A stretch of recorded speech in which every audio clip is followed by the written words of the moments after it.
জীবনে কখনো কারোর কাছে আপনাকে হাত না পাততে চাইলে কিছু করণীয় অবশ্যই মন দিয়ে শুনুন, হয়তো আপনার কখনো কাজে আসতে পারে। নাম্বার 1-এ আসে অতিরিক্ত বিলাসিতা বর্জন করুন। বিলাসিতা কিন্তু আপনার আমার ধ্বংসের মূল কারণ হয়ে যায়। কারণ আপনার আমার ইনকাম আছে একটা, কিন্তু অতিরিক্ত বিলাসিতায় আমরা জীবনযাপন করি। অতিরিক্ত বিলাসিতার জীবনযাপন ইসলামও কিন্তু পছন্দ করে না। আবার অতিরিক্ত কৃপণতাও ইসলাম পছন্দ করে না। তাই বিলাসিতাকে আপনি বেছে নিয়েন না। আপনার অর্থ আছে, সম্পদ আছে, আপনি বিলাসিতা কমিয়ে দিন। বিলাসিতা কমিয়ে আপনি সুন্দর জীবনযাপন করুন। আপনি সঠিকভাবে জীবনযাপন করুন।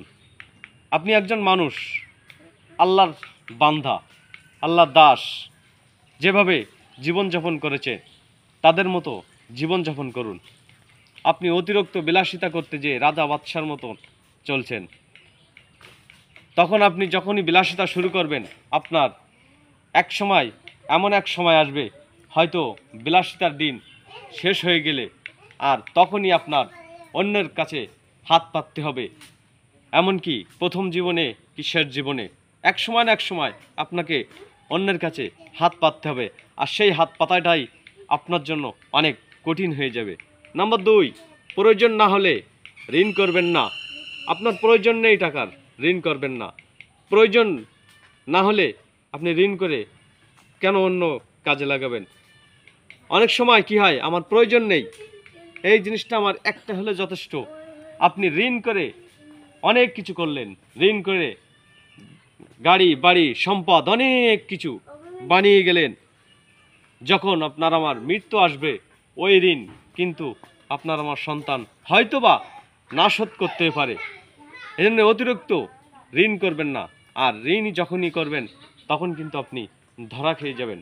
কারণ ঋণের বোঝা অনেক বড় কঠিন বোঝা। তাই আপনার যতটুকু ক্ষমতা আছে ঠিক ততটুকু করেন। আপনার একটা গাড়ির কেনার ক্ষমতা আছে, একটাই কেনেন। একটা জামা কেনার ক্ষমতা আছে, একটাই কেনেন। আপনার বাড়ি করার একটাই করেন। ঋণ করে কোনো কিছু করবেন না। Be careful. নাম্বার 3, অপচয় করার অভ্যাস পরিত্যাগ করুন। অপচয় করার অভ্যাস আপনি পরিত্যাগ করুন। 4 নম্বর, দান করার অভ্যাস তৈরি করুন। দান করলে আমরা মনে করি কমে, কিন্তু আসলে না। দান আপনি যত করবেন আপনার সম্পদ তত বাড়বে।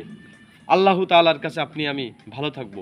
এজন্য সবসময় দান করার অভ্যাস তৈরি করবেন। মানুষের কাছ থেকে নেওয়ার চেয়ে আপনি দেওয়ার চেষ্টাটা বেশি করবেন। দান করা আল্লাহ পছন্দ করেন। নাম্বার 5, শরীরে যতক্ষণ শক্তি আছে পরিশ্রম চালিয়ে যান। আপনার আমার শরীরে যতক্ষণ পর্যন্ত শক্তি থাকবে ততক্ষণ পর্যন্ত আপনি শক্তিতে পরিশ্রম করুন। এক সময় শক্তি থাকবে না, সেই সময় আপনি আমি চলতে পারবো না। ওই পরিশ্রম, এই শক্তির শরীরে যতক্ষণ আছে ততক্ষণ আপনি পরিশ্রম করুন, দেখবেন আপনার অন্যের নিকটে হাত পাতা লাগবে না। আমার কথাগুলা অবশ্যই একটু মেনে নিন। আর বি কেয়ারফুল, একটু সতর্ক থাকবেন। এই 5টা নিয়ম মেনে চললে হয়তো জীবনে কখনো আপনার কারোর কাছে হাত না পাতলেও চলবে। আল্লাহ হাফেজ।